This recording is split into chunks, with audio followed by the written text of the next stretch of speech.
Yan, without questions or compromise. Dito tayo nagkakadali kung minsan sa Proverbs chapter 4 verse 21-23 sabi niya, let them not depart from thy eyes, keep them in the midst of thy heart, for they are life. Ito nagbibigay ng buhay sa atin. Unto those find them and help to all flesh. Nagbibigay kalusugan, kasigahan sa ating mga katawan.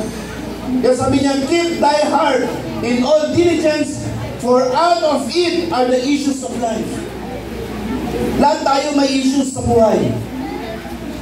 Lahat tayo mayroon pong mga pangit na nangyari sa buhay natin. Lahat po tayo mayroon pong pinagdaraan ng hindi maganda sa buhay po natin. Pero lahat ng bagay na ito ay kayang tanggalin ng Panginoon kung ang salita niya ay laging naiugit sa ating mga puso at isinapapumuhay po natin. Lahat tanggal. Lahat tanggal po, aalisin ng ating pong Panginoon sa ating pong mga buhay. Kaya, always see yourself coming to the Lord. Lagi po sana natin tinitignan yung sarili natin. Lord, gusto ko po kayo ma-involve sa buhay ko, maranasan sa buhay ko. Gusto ko po kayo lagi kapiling, Panginoon. Lagi po kong lumalapit, sumasangguni sa inyo, nagpapakumbaba. We always see ourselves coming to the Lord. And the way to seek Him. Lord, sa ganitong pamamaraan po ba kita sinisik sa buhay ko? Then lastly, magkaroon tayo ng confidence reward. Hindi ka man marireward ni Pastor 100%, the reward is waiting for you in heaven. Oh! Amen! Your reward is waiting for you in heaven. Alam niyo po, nakakalungkot. Kapag tinanong ko po sa inyo, sino sa inyo ang gusto pumunta ng langit? Amen, tayong mga amen. Pag tinanong ko, sino gusto mong mauna?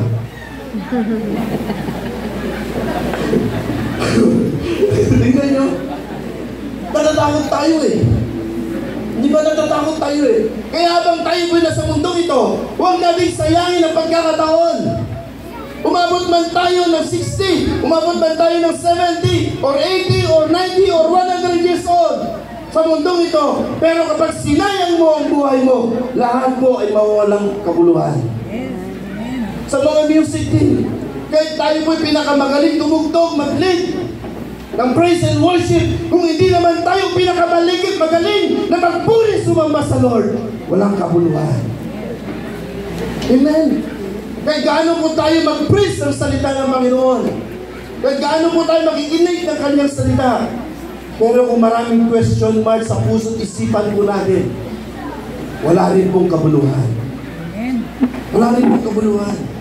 Ang gusto ng Panginoon sa atin na habang tayo mo'y nabubuhay, mahalin mo ang iyong kapwa, magpatuloy ka sa paglilingkod, mahalin mo ang Diyos ng buong puso at buong kaluluwa, buong kalakasan. At gawin mo kung ano man po ang kanyang kalooban sa atin. At tinitiyak ko yung confidence of reward. Praise God. Hallelujah. Ibibigay na pagkakaloob po sa atin ng Panginoon.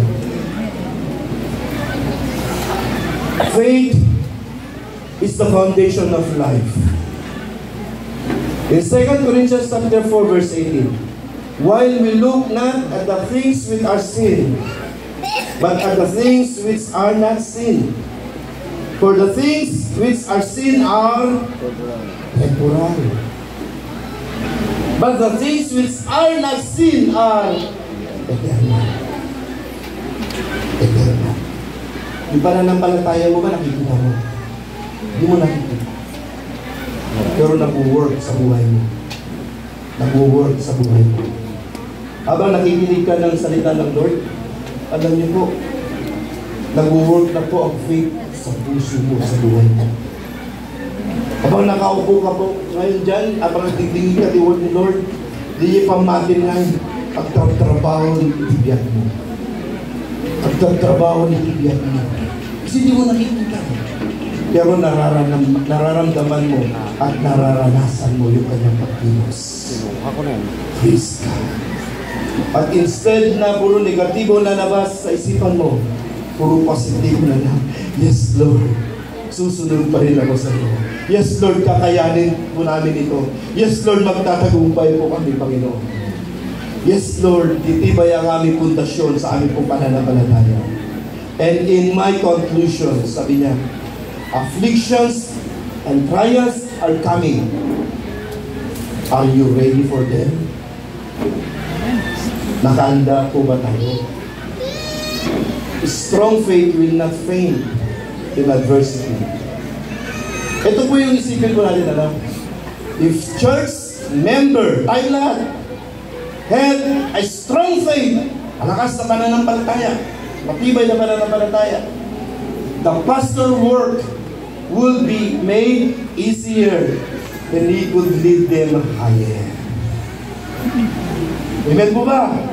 Kung meron po tayong malakas, matibay, at nakatayong pananampalataya, hindi na mamomroblema si pastor. Mapapadali yung kanyang trabaho. Amen, dahil lagi po tayo nagre-response. Na kahit na po dinaanan tayo ng pagsubok, makikita pa rin tayo ni pastor sa loob ng church na nakataas ng kamay at umaawit at pupuri sa Panginoon. Hindi ka na niya tatawagan, hindi ka na niya bibisitahin, sapagkat kahit anong mangyari, meron kang malakas na pananampalataya at lagi kang nakaupo at wala kang absent every Sunday. Amen. Pastor work will be made easier. Pero kung kulang tayo sa pananampalataya, ay naku, tuturuan ng white hills, pastor. Meron na ba? Di ba alam, may kulay daw. Di ba mo problema si pastor? Pero naniniwala po ako, nakatayo tayo lagi at malakas yung ating pananampalataya. At ang iiwanan ko po sa inyo, church, das. Yan. If you lack faith this morning, then it should be your chief concern to go to God asking for more. Kung mawalan ka ng pag-asa, pananampalataya, sa umagang ito, isa sa mga concern mo ngayon ay lumapit sa Diyos at tumingin sa Kanya.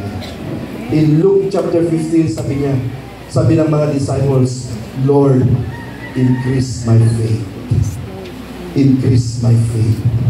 Increase my faith. Increase my faith. Increase my faith. Kulang ka na pananampalataya, go to us. Go to God and ask for more. Go to God. Lumapit ka sa Kanya. Hindi kay pastor, hindi sa ibang tao. Go to God and ask for more. Kailan po ito mayo? Hallelujah. Lord, our prayer for today, that you will increase our faith. Make us strong. Stand firm still. And let our faith be activated, Lord, right now. The Bible says, without faith, it is impossible to please God. Without faith, malayong buhay natin sa Diyos. If you lack faith today,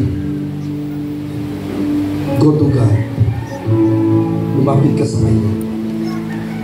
Surrender everything unto the Lord. Lay down yourself to the Lord at the feet of Jesus. Let's lift up our heads to the Lord. Hallelujah. Yes, Jesus. Can I please pray for you? Gusto ko mag-minister po once again sa inyo. Nagawa na po natin ito noong last 2024. But the Lord God talks to me right now. Huwag mong sayangin ang pagkakataon. Dahil gusto ng Panginoon ay panalangin. Panalangin po natin. May I request, please come forward. Step po natin ang ating pong mga paa. Papatay dito yung sangwanan. Then I want to minister for you, church. Come on, church. Come on. Hallelujah. If God is talking to you right now, kung nangungusap ang Panginoon sa buhay mo, lumapit ka, umasibig ka dito sa sangwanan, then I will pray for you. I will pray for you. Yes, Lord.